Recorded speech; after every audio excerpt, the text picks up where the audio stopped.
Today we're going to run through the operation of an AquaComfort heat pump pool heater control pad. These instructions will be good for heat pump pool heaters from AquaComfort made after middle of 2018. So just to run through what the control pad looks like, you've got a 3-digit LCD display, several LEDs, basic instructions on how to use the control pad, and you have 4 buttons down here. You have the select button, which is the hand. You've got a down, up arrow to cycle through the menu, and then you've got an on-off button. It also shows you some of the codes that you might see if there's an issue. Most of the issues come from low or no water flow.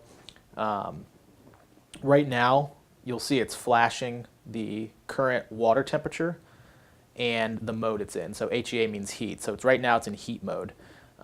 If it's in cool mode, it would flash COL. If it's in heat cool mode, it's going to flash AUT for auto. Right now we've got the pool LED lit and the on light lit, which means it's on in pool mode. If it were in spa mode, the pool light wouldn't be lit, but the spa light would be lit. So that's just a basic understanding of what's going on the screen with the indicator lights. Just to cycle through, right now everything's set up in the default settings. So if you press this, it's in pool mode. If you press up, you can change the set point up or down. And that's just going to be the high limit temperature for the heater. This is going to select your current mode, let's start that over. The next selection will be the spa set point. So if you do have it in spa mode, that'll be where you can adjust your spa set point. You can adjust your spa set point up to 105, which is higher than the 95-degree limit for pool mode. After spa mode, you can select the mode, either spa or pool, so you can see that the light is changing. Spa mode will have that yellow LED lit. We'll keep it in pool mode for now. And that's the basic generic functions of the unit. If you press the power button, obviously, it's going to shut off. It's going to just flash the pool water temperature and off. When it's off, you should have no LEDs lit. Turn it back on. The pool light will be lit because it's in pool mode.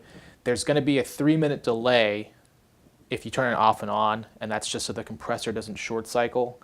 So if you turn it on and you don't hear the fan or the compressor start up, that doesn't mean there's any problem with it. There's just going to be a 3-minute time delay to let everything settle in the unit, and then it'll switch everything back on, provided it needs to provide heat to the pool or spa.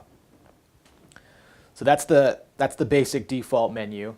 To get to there's a deeper factory menu that has some more settings in it, and what you need to do to access that is take the down arrow and up arrow and hold them down until you see that. Now here you can change the temperature to degrees Fahrenheit or degrees Celsius, which will be the first option. The next option is to select if you want to do pool cool mode. So you can enable or disable it with the up and down arrows, and that's only going to be valid if you have a heat cool unit. The next one, SLR, is going to enable or disable the solar function. So if you're using this heat pump as a solar pool heating differential controller, you'd want to enable that. If not, just leave it disabled.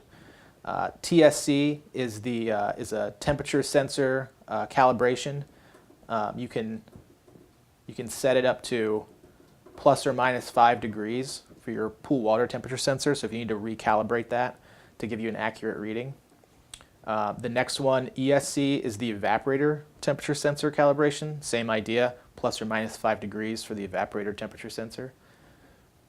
DBH is the actual deadband heating set point for the pool heater.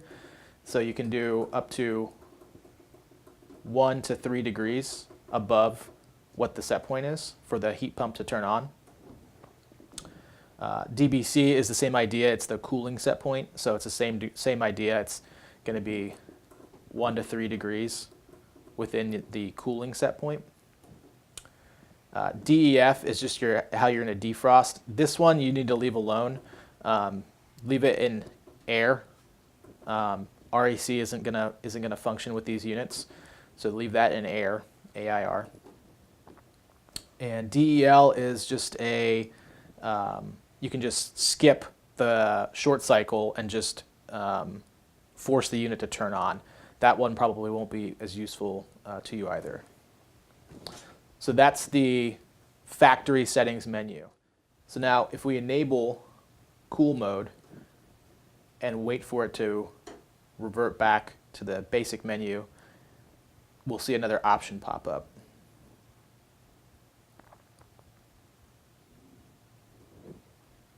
So if we press select, pool, spa, choice, now we have PHC, which wasn't there before, but now that we've enabled it, it is.